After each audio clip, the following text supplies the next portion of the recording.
Bonjour et bienvenue à vous sur Médiane TV dans On se dit tout. Et justement, on se dit tout aujourd'hui sur le bonheur au travail. Mythe ou réalité? Eh bien, selon les spécialistes, on passerait un tiers de notre temps au travail, autant que ça se passe bien. On va essayer de voir tout cela avec deux expertes. Et puis ensuite, justement, quand on passe sa journée au travail, on ne rentre pas chez soi pour manger.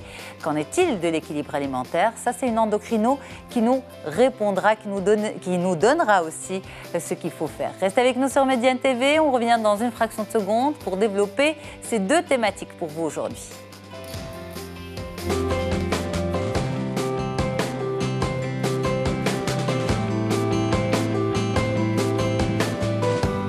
Le bonheur au travail, être heureux dans son travail, est-ce que c'est possible et qu'est-ce qui peut entraver justement ce bonheur? Eh bien, on en parle avec deux spécialistes. Rizlan Riachi, bonjour. Bonjour. Très belle rentrée.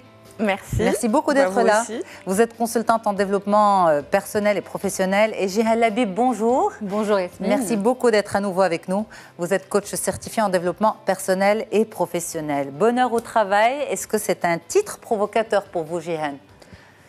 Pas du tout. Non. On commence à en entendre parler, alors que ce soit au Maroc ou à l'étranger. Donc j'en ai beaucoup, on va dire, entendu parler ailleurs, on va dire aux États-Unis, Canada et les pays du Nord, au Moyen-Orient, donc aux Émirats, où ils ont même un ministère Happiness Ministry, donc un ministère du bonheur. D'accord. Et on parle des responsables du bonheur. On parle pas du service client, mais du service de bonheur au travail. Au travail. Et pour les clients, bonheur des clients. Donc il y a un réel souci, on va dire, à travers le monde, dans certains pays. Au Maroc, donc, il y a eu une étude qui a été réalisée en 2016. On n'a pas encore les résultats. Donc, et en 2015, donc, qu'est-ce qui faisait le bonheur des Marocains? Donc, qui a été réalisé par l'Observatoire du bonheur marocain. Donc, il y a un observateur. Et donc, c'est quelque chose qui se met en tractation. Mais c'est l'Observatoire du bonheur dans le milieu professionnel? Dans le milieu professionnel. Mais c'est une structure sérieuse? En fait, je faisais mes recherches, la vérité. Donc, c'est une association à but non lucratif. D'accord. Les personnes qui sont autour des personnes très sérieuses, donc reconnues, on va dire, sur le marché marocain, des spécialistes des études, des spécialistes dans le management, et qui ont lancé la première étude et la deuxième. Mais sinon, sur le terrain, dans les entreprises, Rizlan Riachi, vous allez dans les entreprises, vous faites de l'accompagnement, vous êtes consultante. Est-ce qu'on est heureux dans les entreprises marocaines?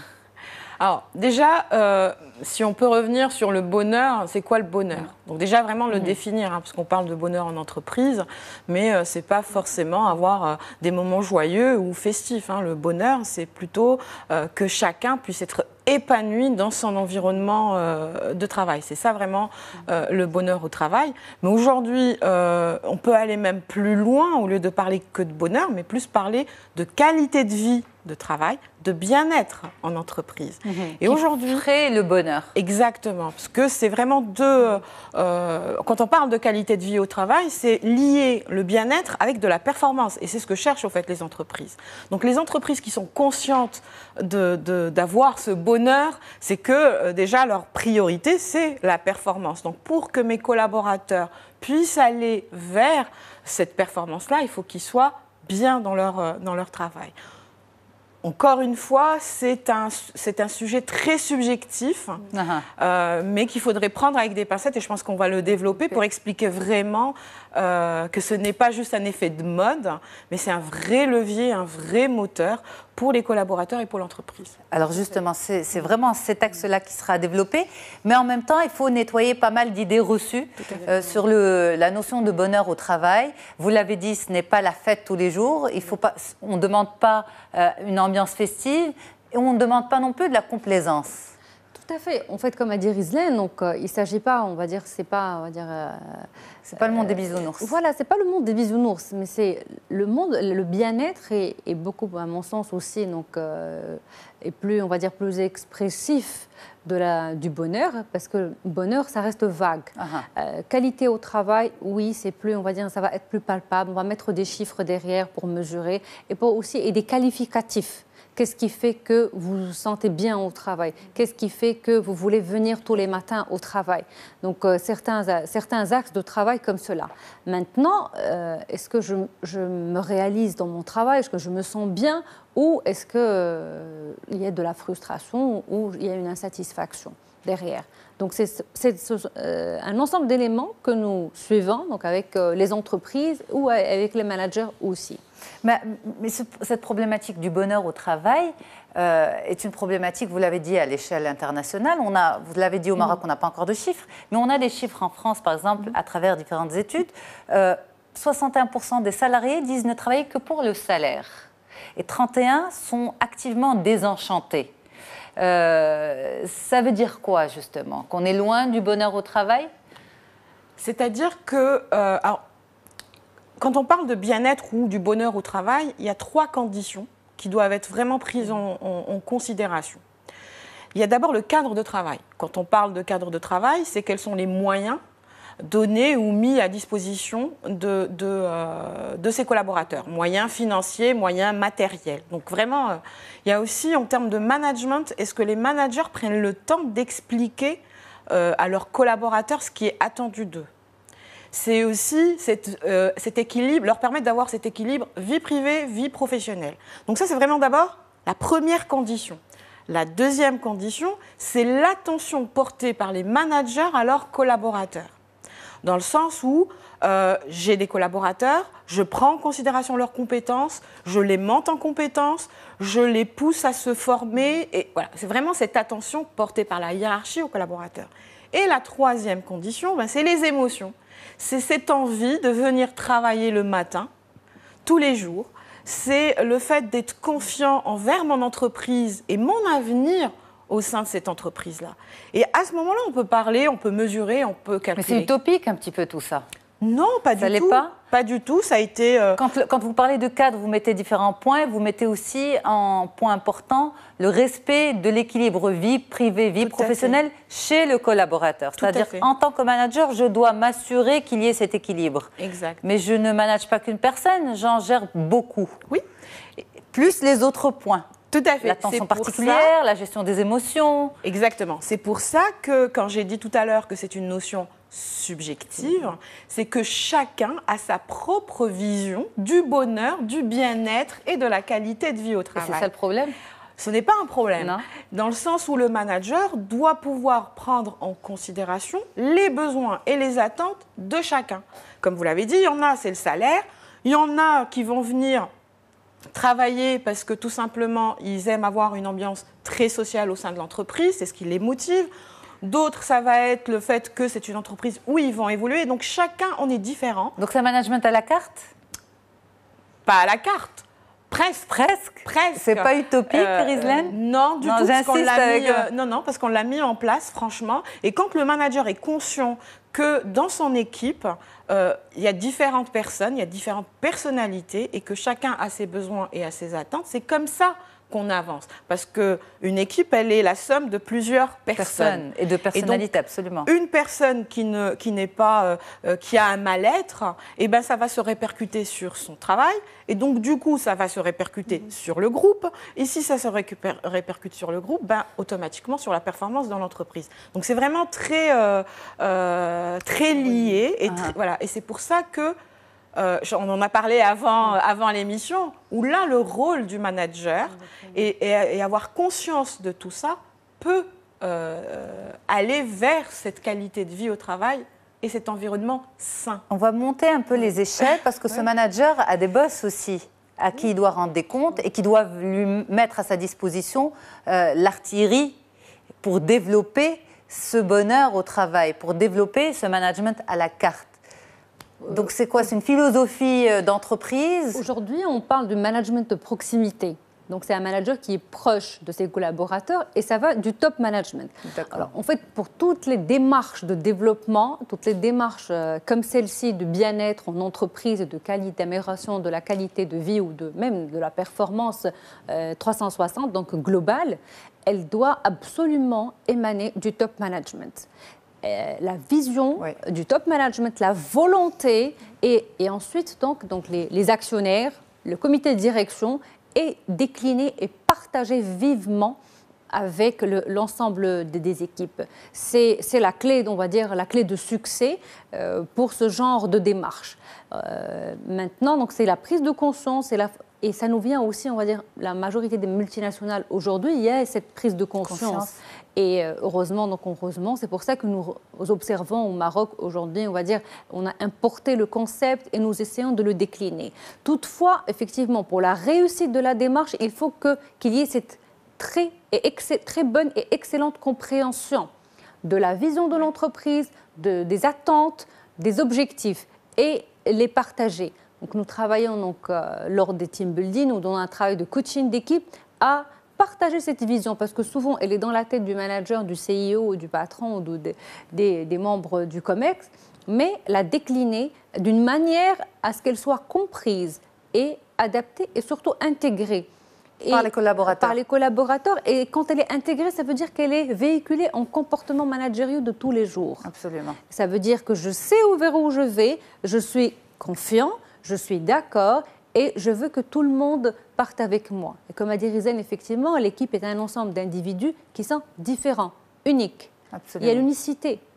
Aujourd'hui, on parle de l'emploi ou du travail 4.0. Demain, il y aura très peu, on va dire, il y a beaucoup de machines et peu d'hommes. On explique ce que c'est pour les téléspectateurs. Alors, le travail 4.0, c'est l'avenir ou le devenir des études qui ont été faites pour faire une projection des entreprises de demain. Par exemple, l'entreprise Tesla, il n'y a quasiment pas d'employés. Donc, maintenant, comment l'individu, le collaborateur va se démarquer dans cette entreprise de demain? Eh bien, il va se démarquer grâce à l'intelligence émotionnelle, grâce à son histoire, aux émotions qu'il va mettre, à ses sensibilités. Alors, vous l'avez dit, tout ça est aujourd'hui développé, mis en place, mais avant tout, parce qu'il faut rechercher encore plus de performance. Et on va dire que c'est légitime. C'est le monde professionnel. Une entreprise est là pour faire du chiffre. Donc, si on doit apporter une qualité de vie professionnelle à ses collaborateurs, c'est louable. Justement, est-ce qu'on peut s'arrêter un petit peu sur les facteurs de frustration aujourd'hui dans une entreprise lambda qui n'a pas encore mis en place cette fameuse stratégie, Rizlan? Alors des frustrations, il y en a beaucoup, parce qu'au fait, quand on parle d'individus, je reprends aussi ce qu'a dit Jihan, on est différents, mais on a notre gestion des émotions, on a nos propres comportements, on a nos propres motivations. Si on ne répond pas à ces besoins-là, automatiquement, il y a une frustration. C'est pour ça que quand on a défini au tout début ce que c'est que le bonheur, il faut vraiment bien l'expliquer, parce que des fois, on voit des tendances aujourd'hui dans les entreprises marocaines, d'un seul coup, on va mettre en place des bureaux jolis, des bureaux open space, des bureaux ceci. Et bien ça, déjà, ça peut être un levier pour certains, mais ça peut être une sorte de frustration pour d'autres. Pourquoi? Parce qu'on n'a pas demandé l'avis, parce qu'on n'a pas consulté, parce que c'est peut-être pas ce que... Ce ne sont pas ce que j'attends, c'est peut-être pas mes attentes pour vraiment donner le meilleur de moi-même. Peut-être que le fait, je suis une personne qui est plutôt... Alors le manque de communication serait une source de frustration? Exactement. Voilà. C'est pour ça que quand on parlait tout à l'heure du top management, c'est qu'on doit d'abord faire une nuance entre la fonction du manager et le rôle du manager. À savoir. C'est-à-dire que la fonction, c'est effectivement gérer l'équipe. Oui. Gérer son équipe, gérer son groupe. Par contre, le rôle du manager, c'est comment je vais inspirer mon équipe, comment je vais les fédérer. Et ça, la clé, c'est quoi? C'est la communication.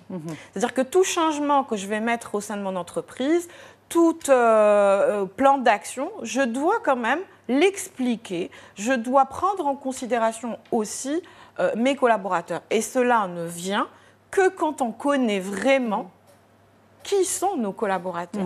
Quels sont leurs comportements, encore une fois? Qu'est-ce qui les motive? Mais justement, pour les managers qui nous suivent, pour le top management qui nous suit, pourquoi je vous pose cette question de facteur de frustration? C'est presque donner un shot d'information à ces personnes qui décident.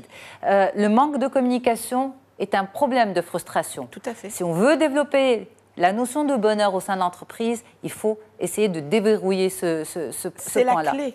Le flux d'informations aussi. C'est un facteur de frustration également. Oui. Pardon, Jeanne. Et les faire participer, pardon, Rizlan, c'est les faire participer à l'élaboration de ce travail. On parle de la co-construction du résultat attendu des collaborateurs et de l'entreprise. Très bien. Nous voulons dans 5 ans être la première entreprise dans notre secteur d'activité. Très très bien. Vous, en tant que collaborateur et partie prenante de mon entreprise, comment vous voyez cette démarche? Si je vous donnais le pouvoir, qu'est-ce que vous allez me proposer comme solution innovante et responsable? Donc je mets la responsabilité entre leurs mains pour les aider à monter en compétence. Mais si j'ai 200 salariés, je ne mets pas la responsabilité entre les mains des 200. Les managers, en fait, il y a des relais, ça dépend de l'organisation. Donc, soit une organisation par râteau, sinon il y a des relais à travers les managers intermédiaires et sinon le reste des collaborateurs. Mais une rencontre avec les 200, elle est la bienvenue. Elle est au moins une fois ou deux fois par an pour expliquer. Aujourd'hui, effectivement, on demande au manager un nouveau rôle. Ce nouveau rôle est un manager leader ou un manager coach, on l'appelle dans notre jargon manager coach. Mais le manager leader, ça veut dire quoi? Ça veut dire que moi, mon patron, il n'est pas seulement responsable de mon salaire, mais c'est mon leader. Je me reconnais dans cette identité, je le respecte, c'est mon modèle.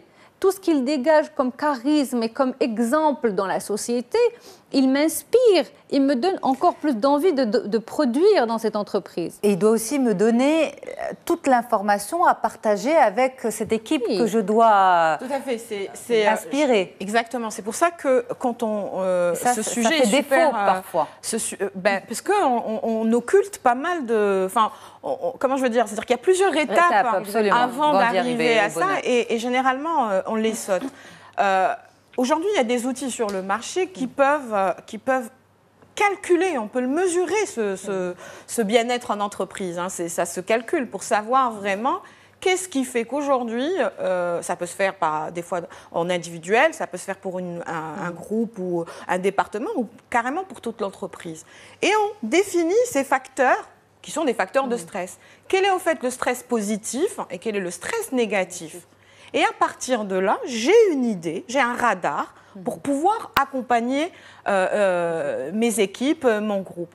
Je veux donner un exemple. Il y a des personnes qui se réveillent le matin, leur seule idée qu'ils ont en tête, est-ce que je vais garder mon emploi? Est-ce que mon travail, demain, je vais toujours le garder? Eh bien, si l'entreprise ne communique pas, même s'il y a des fois, il y a des entreprises qui passent par des moments difficiles. Et le top management est dans les bureaux, et les autres employés, ils ne savent pas, les pauvres, et la rumeur, et ceci, c'est ce qui crée déjà une frustration. Mais si on implique, on explique, c'est encore une fois, c'est de la transparence. La transparence et la communication. Il y a il y a des personnes que j'ai rencontrées par rapport à cette qualité de vie.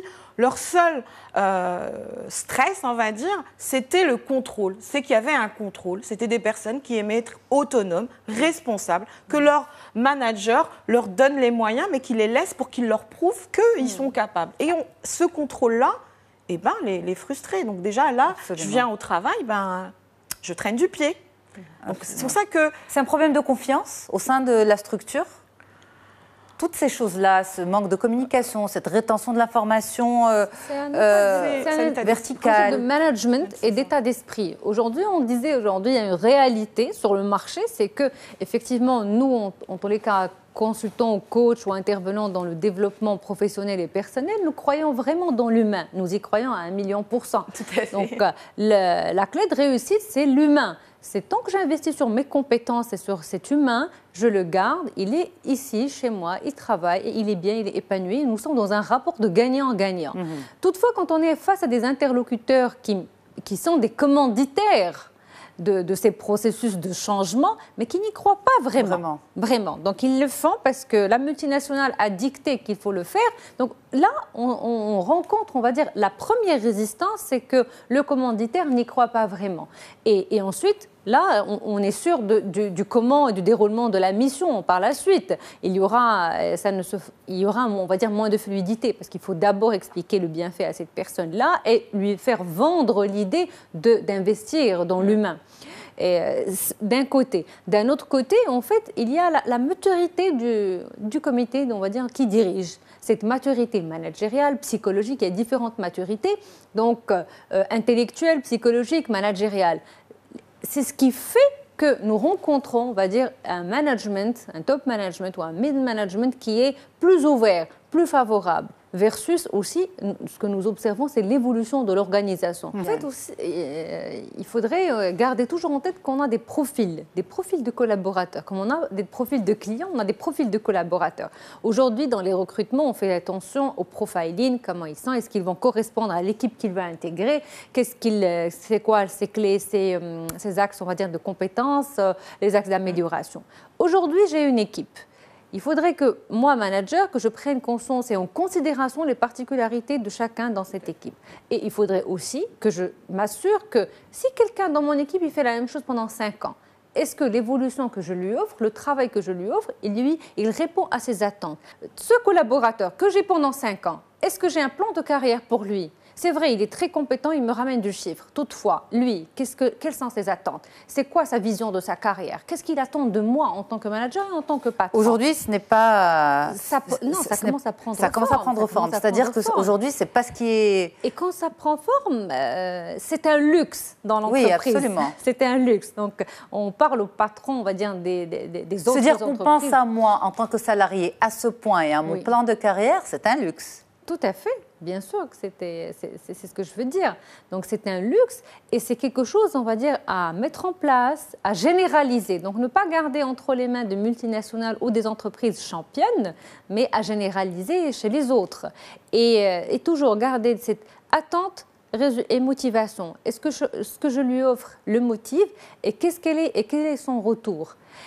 Mais justement, les managers qui vous écoutent dire ça, à votre avis, comment ils réagissent maintenant? Est-ce qu'ils se disent, mais bon, qu'est-ce qu'elles nous disent? C'est un peu l'idéal, sur le terrain, c'est pas possible. Bon, on zappe. Il y a une partie, ne zappez pas. Voilà, il y a une partie qui va dire que c'est bien, on a entamé des processus, c'est super, ma DRH avait raison, donc je la laisse faire, ou lui-même il avait vu les résultats ailleurs, où ça a été recommandé, comme on dit, par la multinationale. Toutefois, les autres, ils vont dire, même s'il va zapper, mais il va garder la question. Parce que si la question, elle se pose aujourd'hui et elle le travaille aujourd'hui, soyez sûrs et certaines que dans un an ou dans un futur proche, il va en parler, il va creuser. Parce que quand même, ce sont des visionnaires, les managers. Oui. Et c'est des visionnaires, donc ils voient la chose venir. Et aujourd'hui, on est dans le monde des nouvelles technologies, d'où mon deuxième point, c'est la nouvelle génération de collaborateurs et de managers. C'est les générations Y et bientôt les millennials, les Z. Alors, c'est des personnes, c'est des jeunes qui ont d'autres attentes, qui ont une autre façon de voir le monde du travail. Demain, aujourd'hui, les études le disent, dans 10 ans, on va avoir une nouvelle vraiment génération de collaborateurs et de managers. Donc, est-ce que mon entreprise, elle va répondre à ces talents? Parce que c'est le talent qui va me ramener l'innovation, qui va me ramener le chiffre après. Donc, ça va s'imposer aux managers par la force des choses? De toute façon, il faut qu'ils y passent par là s'ils veulent avancer et s'ils veulent réussir. Parce que là, encore une fois, ce qu'a expliqué Jihan par rapport à l'attention portée... Parce que le travail est fait de toutes les manières pour le salaire, mais ce n'est pas ce qu'on recherche. Ce qu'on veut aujourd'hui, c'est de la créativité. Et donc, pour avoir de la créativité... C'est de la performance.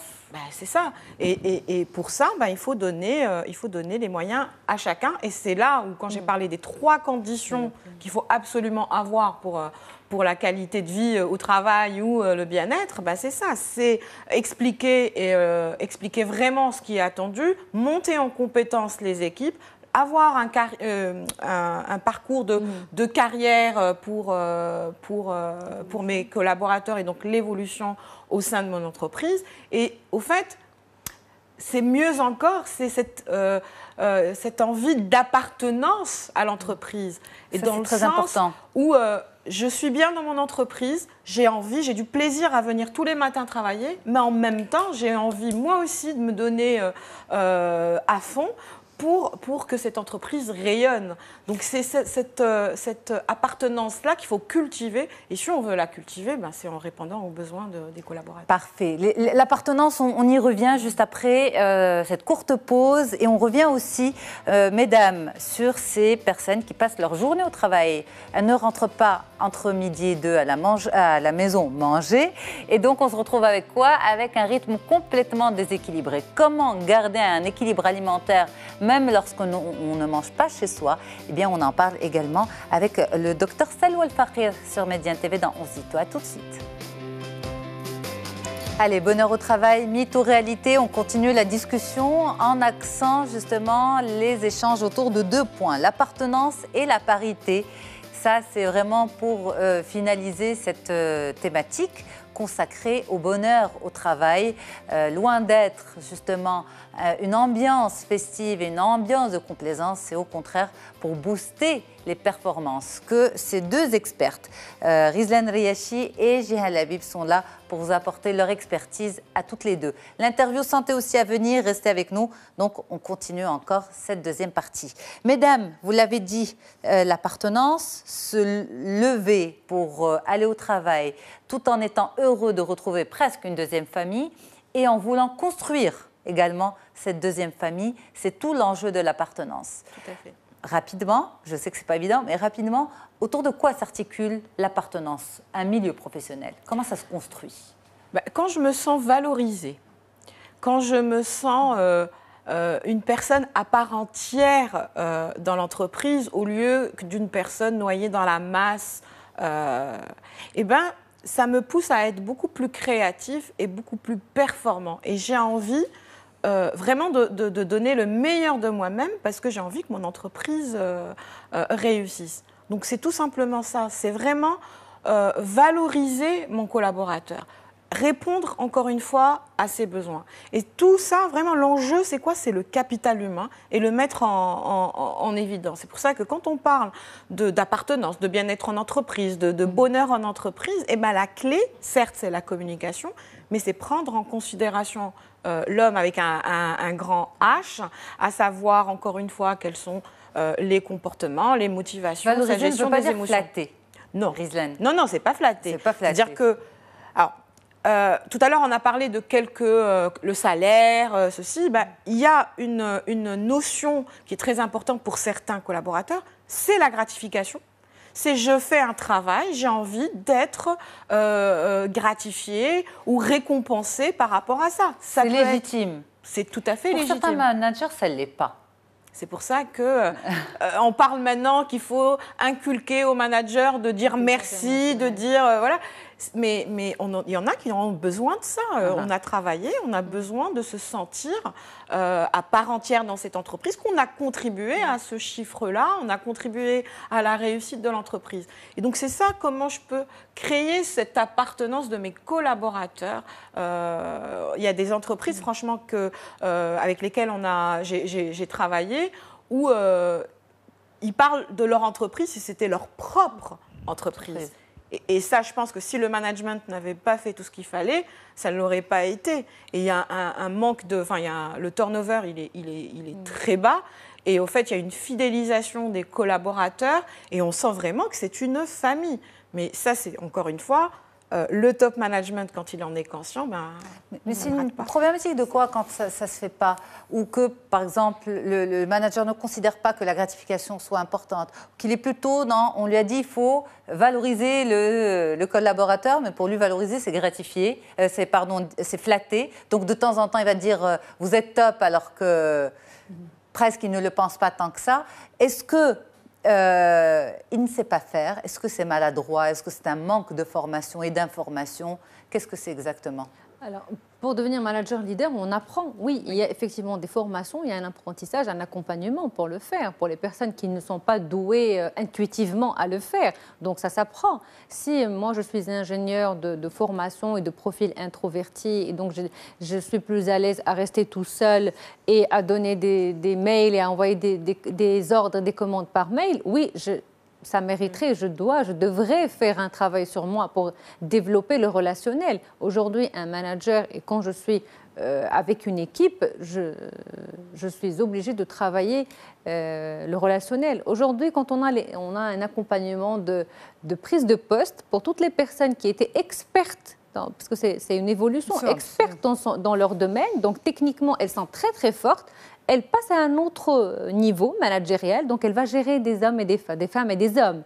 Et là, on leur recommande vivement un accompagnement, un coaching sur le leadership, un coaching sur l'accompagnement, la relation, la communication interpersonnelle. Parce qu'effectivement, je ne sais pas faire, je ne suis pas douée à le faire. Donc j'apprends, donc on a la roue de l'apprentissage et ça prend du temps. Ça prend du temps et ça passe par la prise de conscience et ensuite la volonté et de travailler dessus. Il faudrait savoir que l'être humain, il est beaucoup plus efficace de 10 à 25% quand il est bien psychologiquement. Ça, c'est l'humain en sociologie. Maintenant, il faudrait aussi savoir et dire aux managers, parce que moi j'étais dans le marketing et le commercial, donc je suis très consciente de l'importance des résultats et du chiffre. Toutefois, c'est ce qui compte. Voilà, toutefois, il y a le travail. En fait, c'est un résultat. Le moyen d'y arriver, il y a des êtres humains derrière. Donc, si je ne mets pas en place on va dire, c'est la maintenance de l'humain, en fait. C'est de la même manière qu'on met en place une maintenance pour les machines, exactement. C'est de la maintenance pour les... Et les moyens... C'est réducteur peut-être, mais... C'est les moyens. Qu'est-ce que je me donne? Qu'est-ce que je me donne ou je donne à mes équipes comme moyens humains pour les aider à continuer à croire dans mon projet. Je crois, quand je dis appartenance, ça veut dire que je crois dans cette entreprise, je crois dans ce manager. Et ça veut dire que sa culture, aujourd'hui, pour travailler l'appartenance, on travaille beaucoup sur la culture. Et la culture est l'aboutissement d'un processus. Parce que c'est effectivement, c'est pas la culture d'un manager ou d'une entreprise? De l'entreprise. Parce que le manager peut changer. De l'entreprise. Et en amont encore, on a les valeurs de cette entreprise. Quelles sont les valeurs qui font vivre cette entreprise? Et bien sûr, bien en amont, on a la vision partagée de cette entreprise. Donc c'est un ensemble, c'est un vrai processus qui est complexe, qui prend en compte la particularité de chacun, des différents départements, de l'environnement aussi de cette entreprise, parce qu'on n'est pas dans un monde, on va dire, utopique où on isole l'entreprise, on veut la faire un champion, mais dans un parcours de course. Donc on prend avec ces challenges. Bien sûr, on prend en compte tous les enjeux. C'est un écosystème qui doit être ontologique pour tout le monde. Et on recherche, qu'est-ce qu'on recherche? On cherche une certaine sécurité et pour l'individu et pour les équipes. Absolument. Pour les amener à bon port ensemble. Mais il y a aussi un autre problème pour ce bonheur au travail, c'est de se dire, eh bien, quand je me réveille en même temps que mon collègue, pour la même tâche, lui touche bien plus que moi. Et ça, c'est une problématique qui ne concerne pas uniquement les entreprises marocaines, mais qui concerne beaucoup de salariés de par le monde. Le problème de la parité, est-ce que ça aussi, c'est une clé de bonheur/malheur en entreprise? Là, c'est un vaste sujet parce que de toute façon... on ne pouvait pas parler de bonheur au travail. Je sais, c'est un clin d'œil. On ne donne pas ce sujet maintenant, en quelques minutes, toute sa place, mais je ne pouvais pas faire l'impasse sur cette question. Je comprends, parce que de toute façon, hier, j'ai assisté à une conférence et effectivement, on parlait des rémunérations au sein de l'entreprise et comment, au fait, quand je monte quelqu'un en compétence, est-ce que je lui change juste le titre ou le salaire Donc c'est vraiment très... encore une fois, cette parité, je pense qu'on est encore loin pour la régler, mais c'est vrai que des fois c'est important parce que pour les mêmes tâches, pourquoi ne pas avoir le même salaire? Il y a des entreprises qui le font. Qui le font, bien sûr. Ce n'est pas encore généralisé, mais aujourd'hui, encore une fois, on a les mêmes compétences, pour les mêmes choses, pour les mêmes tâches, on estime, enfin, en tout cas nous, parce que nous, on est très dans l'humain, c'est ce qu'on essaye d'inculquer à nos clients qu'on accompagne, parce que c'est comme ça, au fait, encore une fois. Mais qu'est-ce qu'ils vous disent quand vous abordez cette question-là? Là, quand on le fait, c'est quand on rentre dans une réorganisation ou un travail, parce que, comme a dit Jihan tout à l'heure, c'est quelque chose de très complexe, ça prend du temps. Il faut aussi qu'on en soit conscient et qu'on se dit, voilà l'enjeu, voilà vers où on veut venir. Et donc, des fois, même les managers doivent faire des concessions. Bien sûr, prendre en considération aussi l'économie, prendre en considération aussi l'état, on va dire, de l'entreprise. Mais généralement, ils suivent parce que c'est ce qui fait que vers la fin, les collaborateurs sont heureux et donc travaillent plus. Ils travaillent plus, mais ils ont envie de le faire et l'entreprise réussit. Mais ce n'est pas encore, malheureusement... C'est pas encore généralisé, mais pas uniquement chez nous d'ailleurs. C'est un gros débat un peu partout. Toutefois, j'inviterais aussi les managers à avoir des modèles, par exemple anglo-saxons et aussi également dans tout ce qui est les pays scandinaves. Ils ont des modèles qui sont bien avancés. Parce que je considère que nous avons, on va dire, hérité d'un modèle qui a qui a, dans ce sens-là, dans ces points-là, n'a pas été l'un des meilleurs dans le monde. Donc il y a des modèles qui ont bien réussi, notamment en Angleterre, où on recrute vraiment par rapport à la maîtrise de ce que je sais faire, pas forcément le diplôme que tu as derrière, etc. Mais montre-moi ce que tu sais faire sur le terrain et je te paierai en conséquence. Donc ça donne, c'est des modèles qui ont bien réussi. Donc aujourd'hui, c'est mon avis personnel et après je dirais, voilà, nous en tous les cas on travaille sur la prise de conscience des managers, des responsables des ressources humaines pour qu'il y ait plus, on va dire, d'équité en termes de salaire par rapport au job description, par rapport aux fiches de poste et aux personnes et ce qu'ils réalisent. Toutefois aussi, il est hautement recommandé aux talents, donc de revoir leurs compétences, de monter en compétences et de renégocier, en fait, d'apprendre à négocier avec le partenaire RH et avec le partenaire en entreprise et de voir, voilà, c'est une négociation. C'est une belle appellation, le partenaire. Ah oui, le partenaire. Parce que c'est un partenariat. Oui, c'est un partenariat. En fait, là, moi, je suis, on va dire, pas de concurrence, mais concurrence, on va dire, notamment que chacun court dans son, on va dire, son chemin, mais concourir ensemble. Parce que l'objectif à la fin, c'est un meilleur résultat. Absolument. Donc, et un bonheur personnel ou un bien-être personnel en tous les cas. On va dire que c'est le mot de la fin. Merci beaucoup, mesdames. Merci. On a démontré aujourd'hui que le bonheur au travail n'était pas du tout un luxe, mais une nécessité pour toutes les entreprises qui veulent aller de l'avant et qui veulent devenir encore plus performante. Merci beaucoup. Je rappelle mon tour de table. Eh bien, Rizlan Riachi, vous êtes consultante en développement personnel et professionnel et vous êtes aussi experte en certification. Et puis, Jihal Habib, vous êtes coach en développement, coach certifié en développement personnel et professionnel. C'est très important. Moi, je reste avec les téléspectateurs. Mesdames, vous passez la journée dehors? Vous mangez à la maison entre midi et 2? Je pose ma question différemment. Généralement, j'essaie de manger chez moi. Donc, c'est une bonne habitude pour Rizlan. Jihan? Oui. Aussi. Chez moi. Donc, vous n'êtes pas concerné par la journée continue? En fait, non. Moi, on va dire, j'ai revu. Donc, vous n'êtes pas concerné par le sujet qui arrive, en fait? J'ai revu l'alimentation. Voilà. Donc, mesdames et messieurs, pour ceux qui passent la journée dehors et qui ont envie de continuer à bien s'alimenter, eh bien, une spécialiste répondra à toutes ces questions tout de suite dans On se dit tout.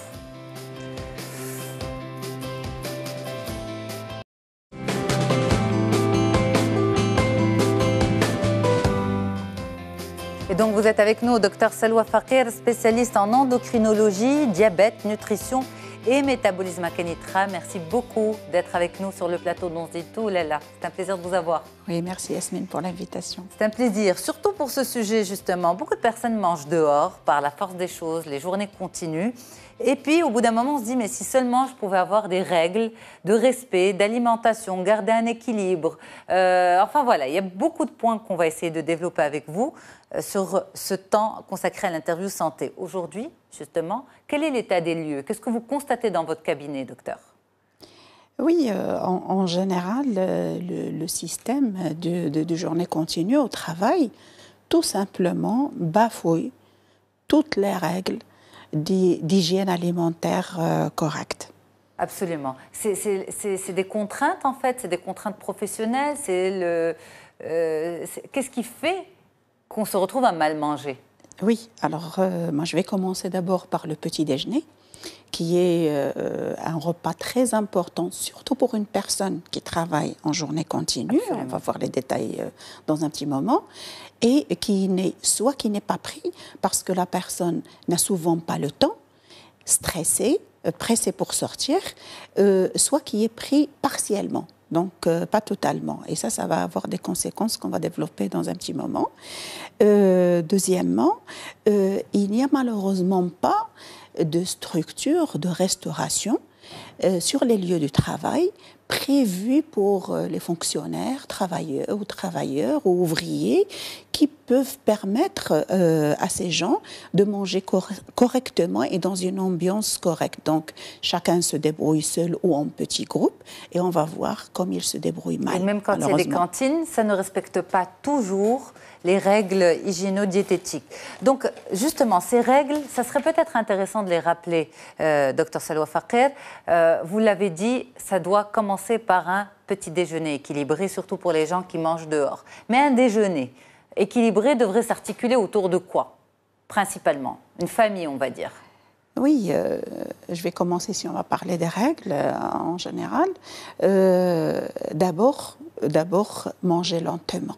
J'ai commencé par ça parce que... Avant de parler des aliments. Oui, vous avez raison, merci. Manger lentement. Alors, l'une des premières règles quand on veut faire un régime alimentaire, pour perdre du poids par exemple, ou garder un poids correct, c'est de manger lentement, déguster les 3 premières bouchées. Pourquoi? Parce qu'il y a un signal qui se déclenche quand on commence à manger et qui va vers le cerveau. Et il y a un retour par le cerveau qui dit maintenant satiété. Alors, si on prend le même temps que fait ce retour, si on mange rapidement, le temps d'avoir ce retour, on a déjà consommé une grande quantité. C'est vrai. Donc, quelqu'un qui mange lentement, la même chose, et qui mange rapidement, celui qui mange lentement va manger moins par la force des choses. Par la force des choses scientifiques. D'accord. La deuxième des choses, c'est qu'il faut plusieurs repas par jour. En général, c'est 3 repas principaux plus une collation l'après-midi, sauf s'il y a une autre pathologie, on parlera du diabète tout à l'heure. Et il y a un espace à respecter, au moins 4 heures d'intervalle entre les principaux repas. Maintenant, il y a la constitution de ces repas. Alors, le repas doit contenir absolument un sucre lent. Quand je dis sucre lent, c'est-à-dire pain, de préférence céréales, ou bien féculents ou légumineuses, ou équivalents. C'est-à-dire, ça peut être des cornflakes, ça peut être le gâteau semoule qu'on connaît dans notre pays. Et ce sucre lent, il donne une autonomie, si je puis dire, à la personne d'au moins 4 heures. Absolument. Donc, quand on ne prend pas de sucre lent, on a un creux rapidement 2 heures après, on est fatigué, on peut faire même une hypoglycémie, et ce qui va donner d'autres tentations. Ça, c'est 3 fois par jour, matin, midi et soir? Tous les repas doivent contenir un sucre lent, au moins. Alors maintenant, il faut prendre 2 laitages par jour, au moins des fruits 2 fois par jour, les légumes 1 fois par jour au moins, et les protéines 1 fois par jour au moins. Et quand je dis protéines, je vais profiter pour dire, c'est les viandes rouges, les viandes blanches, et le poisson, c'est une viande blanche, et les œufs. Qui ont souvent mauvaise réputation. Dans notre société, on oublie les œufs. Les œufs sont faits juste pour colmater un petit peu quand on est pressé. Or que les œufs, c'est un aliment qui est complet, à côté du lait, c'est un aliment qui est complet et donne beaucoup plus de nutriments alimentaires, par exemple, qu'un morceau de viande. Donc, il ne faut pas les oublier. En dehors de ça, il faut boire entre les repas pour garder un équilibre d'hydratation et surtout pour l'équilibre du transit intestinal. D'accord. Avec la fameuse règle des 2 litres par jour? 1,5 litre jusqu'à 2 litres. Alors, sans parler, bien sûr, de l'ambiance familiale. Oui, on va y arriver. Justement, puisque vous faites référence à l'ambiance familiale, docteur, pourquoi? C'est parce que aujourd'hui, quand les personnes passent la journée dehors, le seul repas de famille, c'est le dîner. Et donc, on se dit, on ne va pas faire l'impasse sur un repas de famille autour duquel on pourrait échanger. Sauf que, selon certains spécialistes, dîner le soir serait mauvais pour la santé parce que, justement, après, on dort, donc on ne brûle pas, donc on consomme des calories dont on n'a pas forcément besoin. Alors, on est un peu perdu avec cette histoire de dîner, surtout dans ce nouveau contexte où c'est le nouveau déjeuner, en fait. Oui. Vous n'êtes pas vraiment d'accord? Oui, je ne suis pas entièrement d'accord. Je suis partiellement d'accord quand même. Le seul repas maintenant en famille, c'est le dîner. C'est dommage. Moi, je dis c'est vraiment dommage pour plusieurs raisons. D'abord, au niveau diététique. Quand on prend un repas le soir, comme vous venez de le dire, s'il est important en calories, en quantité, ça joue sur la qualité de la digestion et sur la qualité du sommeil. Et plus, on ne brûle pas les calories parce que c'est rare, on a l'occasion de faire une petite marche après le dîner. Nous parlons des jours de travail. Absolument. Nous ne parlons pas des jours de vacances où on peut se promener après le dîner. Le jour de travail, c'est rare, on a encore la capacité et l'occasion de faire de la marche ou du sport ou que la femme fasse son ménage ou quoi que ce soit après le dîner. Donc, la qualité nutritive, la qualité d'absorption et la qualité du sommeil est altérée, c'est sûr. Alors maintenant, il y a un autre risque dans l'autre sens. En fin de journée, on peut ne pas être fatigué, ne pas avoir le temps de bien préparer, ou bien on est tellement préoccupé par l'idée d'aller dormir, or qu'on ne prend pas un repas correct. Absolument. Alors, ce qui donne en fin de soirée un creux. Un creux. Alors, le creux, comment il est remplacé? Généralement, on ne va pas préparer un tagine à minuit. On se lance sur un petit chocolat ou un gâteau. Et donc, ce qui va donner d'autres déséquilibres alimentaires. Donc, ce dîner est quand même important. Il est important, bien sûr, enfin, mais il faut un petit peu faire attention à la structure de ce dîner. Et pour revenir à l'ambiance familiale, moi je voulais quand même terminer avec ça, mais comme on en parle, d'ambiance familiale, à mon sens, ça ne remplace pas l'ambiance familiale qu'offrait le déjeuner. D'accord. Parce que les enfants, quand ils rentrent, ils sont fatigués, ils ont sommeil. Les parents, ils sont fatigués, ils sont stressés.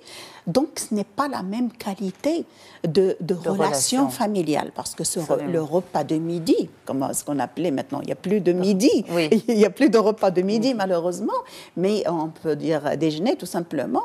Mais le repas de midi offrait cette ambiance familiale où il y a les échanges, où il y a les retrouvailles et où le repas prenait une autre notion. C'était un moment de plaisir et de plaisir double. Absolument. Le plaisir de manger et celui de se retrouver. Et celui de se retrouver. Or qu'avec des repas, comme on va voir, rapides, on n'a ni le plaisir de manger. C'est presque une frustration de manger parce qu'on mange rapidement, parce qu'on veut, et seul. Et donc, les deux objectifs de ce repas familial sont bafoués, pour vous, justement, docteur, rapidement sur cette question pour qu'on passe au conseil, parce que c'est important.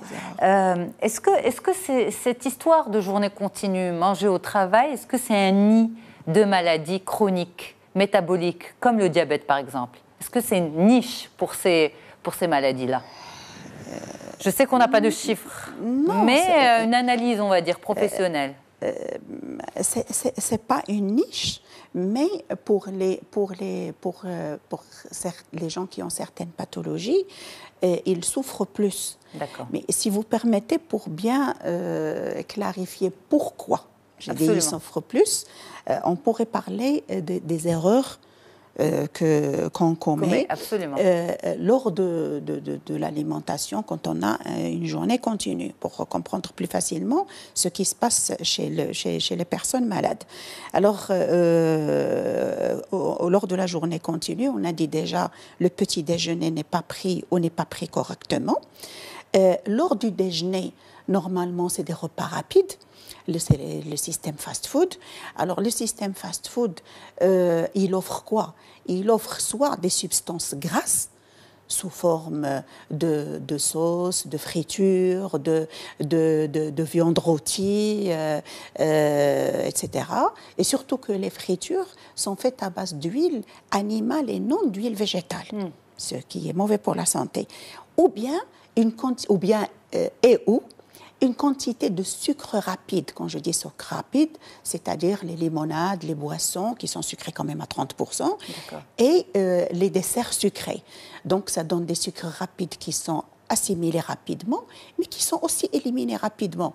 D'où les fameux creux. 2 heures après le repas, les gens ils se disent plus je mange de sucreries et plus j'ai faim. Donc c'est un peu l'explication.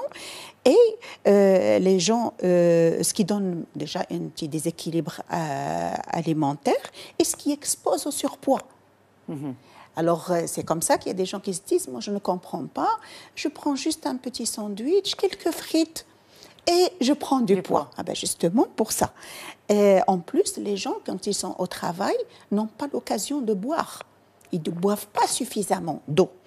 Alors donc d'où les déséquilibres d'hydratation et de transit dont j'ai parlé. Alors en plus, justement, si vous permettez, parce qu'on manque de temps, qu'est-ce qu'il faut prévoir? Qu'est-ce qu'on emmène avec soi pour manger, ne pas avoir faim, respecter ses équilibres et laisser quand même ce creux qui va faire que quand on va rentrer, au lieu d'attendre de dîner à 20h, 21h, 22h, garder cette faim qui va faire qu'on va peut-être dîner, si c'est possible, à 18h. Oui, alors mes conseils pour éviter ce genre de problème, d'abord pour les gens qui sont responsables, soit dans le public ou dans le privé, ils doivent prévoir des lieux de restauration qui peuvent offrir une restauration correcte en alimentation et les gens peuvent s'asseoir correctement et manger correctement. En attendant cela... Mais il y en a, on ne peut pas dire qu'il n'y en a pas. Pour généraliser. Pour généraliser. Alors, en attendant, les gens qui ont ce genre de problème doivent d'abord donner une grande importance au petit déjeuner. Ils doivent se débrouiller, se lever plus tôt, se préparer rapidement et le petit déjeuner doit contenir des sucres lents, doit contenir un laitage, doit contenir des fruits secs qui donnent du magnésium, potassium et de l'énergie, du miel et de temps en temps des huiles végétales telles que l'huile d'olive ou l'huile d'argan sans dépasser 2 cuillères à soupe par jour. Le déjeuner, ils peuvent préparer chez eux un sandwich à base de pain sous forme avec des céréales, une protéine pas grasse, de la salade, des tomates par exemple, et un fruit. Alors, choisir un fruit qui est facilement conservable et utilisable, moi je pense par exemple à la pomme, qu'on peut croquer, on n'a même pas besoin d'éplucher. Surtout quand on croque la pomme, on profite de la pectine qui est dans la peau et qui lutte contre le cholestérol. Très bien. Alors, au dîner, préparer un dîner à base de légumes, parce que c'est ce qu'on n'a pas mangé au déjeuner, avec un sucre lent, c'est-à-dire du pain ou bien des pâtes toujours sous forme de céréales, et un fruit, et boire de l'eau. Bien sûr. Les week-ends, parce que je vais donner même un conseil pour le jour où on est au repos, profitez pour faire des déjeuners à base de légumineuses. Les légumineuses sont riches en fibres, ce qui est important pour le système digestif et important pour le transit intestinal. Merci beaucoup, Dr Selwa Fakir, pour cet échange et merci beaucoup pour tous ces conseils, pour cette richesse. Vous êtes spécialiste en endocrinologie, diabète, nutrition et métabolisme à Kenitra. Merci beaucoup d'avoir fait le déplacement, madame. Et à très vite sur Média TV dans 11 Dito. Merci beaucoup pour votre fidélité. Un grand merci à toute l'équipe. À bientôt aussi sur les ondes de la radio du Grand Maghreb. Au revoir.